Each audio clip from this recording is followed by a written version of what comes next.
आप सुन रहे हैं ल्यूसेंट सामान्य ज्ञान की ऑडियो बुक।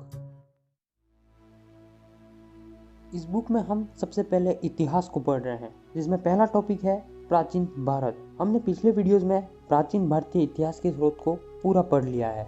अब हम पढ़ने जा रहे हैं प्राग ऐतिहासिक काल। तो चलिए शुरू करते हैं। इतिहास का विभाजन 3 भागों में किया गया है। प्राग इतिहास यानी कि प्री हिस्ट्री, आद इतिहास प्रोटो हिस्ट्री एवं इतिहास हिस्ट्री। जिस काल में मनुष्य ने घटनाओं का कोई लिखित विवरण उद्धृत नहीं किया, उसे प्राग ऐतिहासिक काल कहते हैं।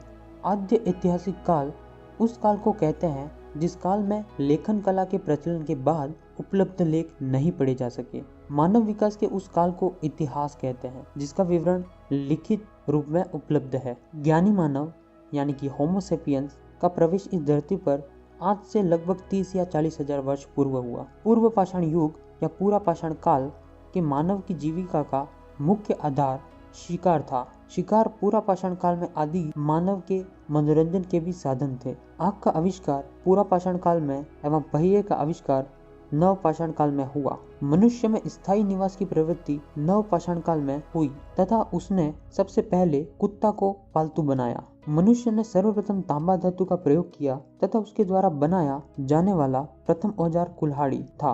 कृषि का आविष्कार नव पाषाण काल में हुआ। प्राग ऐतिहासिक अन्न उत्पादक स्थल मेहरगढ़ पश्चिमी बलूचिस्तान में अवस्थित है। कृषि के लिए अपनाई गई सबसे प्राचीन फसल गेहूं एवं जौ थी, लेकिन मानव द्वारा सर्वप्रथम प्रयुक्त अनाज चावल था।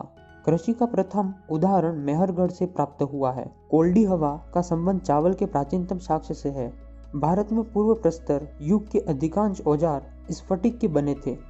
रॉबर्ट ब्रूस फुट पहले व्यक्ति थे जिन्होंने 1863 में भारत में पूरा पाषाणकालीन औजारों की खोज की। पल्लावरम नामक स्थान पर प्रथम भारतीय पूरा पाषाण कलाकृति की खोज हुई थी। भारत में मध्य पाषाण काल के विषय में जानकारी सर्वप्रथम 1867 में हुई, जब C.L. कार्लाइल ने विंध्य क्षेत्र में लघु पाषाणोपकरण माइक्रोलिथ्स कहते हैं इसको खोज निकाले। भारत में मानव अस्थिपंजर मध्य पाषाण काल से ही सर्वप्रथम प्राप्त होने लगता है। भारत में नव पाषाणकालीन सभ्यता का प्रारंभ ईसा पूर्व 4000 के लगभग हुआ। भारत का सबसे प्राचीन नगर मोहनजोदड़ो था, सिंधी भाषा में जिसका अर्थ है मृतकों का टीला। असम का श्वेतप्रभु गिबन भारत में पाया जाने वाला एकमात्र मानवाप कपि है। इनाम गांव ताम्रपाषाण युग की एक बड़ी बस्ती थी। इसका संबंध जोरवे संस्कृति से है। भारत में शिवालक की पहाड़ी से जीवाश्म का प्रमाण मिला है। प्राग ऐतिहासिक काल में भीमबेटका गुफाओं के शैल चित्र के लिए प्रसिद्ध है। भारत में मनुष्य संबंधी सबसे पहला प्रमाण नर्मदा घाटी में मिला है। यहाँ पर एक नोट है, भारतीय नागरिक सेवा के अधिकारी रिजले प्रथम व्यक्ति थे जिन्होंने प्रथम बार वैज्ञानिक आधार पर भारत की जनसंख्या का प्रजातीय विभेदीकरण किया। इस तरह से ये पूरा प्राग ऐतिहासिक काल का टॉपिक खत्म होता है। इसके बाद हम पढ़ेंगे सिंधु सभ्यता, जो कि हमारा 3rd टॉपिक होगा प्राचीन भारत में।